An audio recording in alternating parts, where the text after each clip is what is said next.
পোলাওয়ের সাথে এই চাইনিজ ভেজিটেবলটা খেতে এত মজা হয়, এটা একদম মাখো মাখো হয় খেতে। আর বিয়েবাড়িতেও এই সবজিটা সার্ভ করা হয়। তো কিভাবে এই সবজিটা তৈরি করতে হয় চলেন আপনাদের সাথে শেয়ার করি। তো ফার্স্টে হচ্ছে এখানে 3 ধরনের সবজি কেটে নিয়েছি। পেঁপে, গাজর আর হচ্ছে ফুলকপি, এগুলোকে একটু পাতলা করে স্লাইস করে কেটে নিয়েছি। তো এখন গরম পানির মধ্য দিয়ে এটাকে সিদ্ধ করে নেব 70% পর্যন্ত। একদম পুরোপুরি সিদ্ধ করব না, এতে করে সবজিটা নরম হয়ে গলে যাবে রান্না করার সময়, তো সুন্দর হবে না। তো সবজিগুলো আমার এখানে 70% পরিমাণ সিদ্ধ হয়ে গিয়েছে। তো সবজিগুলোকে আমি এখন একটা ছাঁকনিতে ঢেলে তারপর এটাকে ঝরা দিয়ে নিব। আপনারা চাইলে এখানে আরও অনেক ধরনের সবজি নিতে পারেন, বরবটি এখানেও অ্যাড করতে পারেন।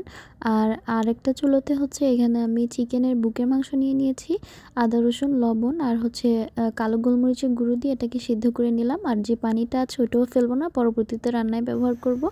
তো আমি আরেকটা প্যানের মধ্যে এখন এখানে তেল গরম করে দিয়ে দিলাম পেঁয়াজটাকে একটু চারকোনা করে কেটে নিয়েছি, পাপড়ির মতো। তো পেঁয়াজটা তেলে দেওয়ার পরে সুন্দর মতো খুলে গিয়েছে। তো এখন হচ্ছে কিছুটা আদা রসুন বাটা আর একটা এলাচ দারচিনি দিয়ে দিলাম একটা সুন্দর ফ্লেভারের জন্য। আর হচ্ছে এখন যে সিদ্ধ করা চিকেনটা ছিল ওইটাও দিয়ে দিলাম। আর এখানে দিয়ে দিলাম ক্যাপসিকাম। এখানে আরও অনেক ধরনের ক্যাপসিকাম আছে অন্য কালারের, ওগুলো আপনারা ব্যবহার করতে পারেন। আমি এখানে সবুজ ক্যাপসিকামটাই নিয়েছি। আর ঝালের জন্য এখানে কাঁচামরিচটা মাছ বরাবর ভেঙে তারপর এখানে দিয়ে দিচ্ছি। তো এখন হচ্ছে সিদ্ধ করা সবজিগুলো দিয়ে তারপর হচ্ছে খুব সুন্দর করে মশলার সাথে মিশিয়ে নিব। তো চাইনিজ যে ফ্রাইড রাইসের সাথে যে সবজিটা আছে ওইটাতে আপনারা গরম মশলাটা আস্ত মশলাটা না দিলেও হয়। তো আর এখানে যে বিয়েবাড়ির যে স্টাইলে বাবুর্চিরা তৈরি করে এখানে হচ্ছে গরম মশলাটাও দেয় ওনারা। তো আমি এখানে কিছু পরিমাণ টমেটো সস দিয়ে দিলাম। তো এখন সবজিগুলোর সাথে খুব সুন্দর করে মিক্স করে নিব। আর এখানে দিয়ে দিলাম কর্নফ্লাওয়ার, আমি কিছুটা পানির সাথে তারপর এখানে কর্নফ্লাওয়ারটা গুলিয়ে নিয়েছি। চেষ্টা করবেন গুলিয়ে দেওয়ার জন্য, তা না হলে এটা দলা পেকে যেতে পারে।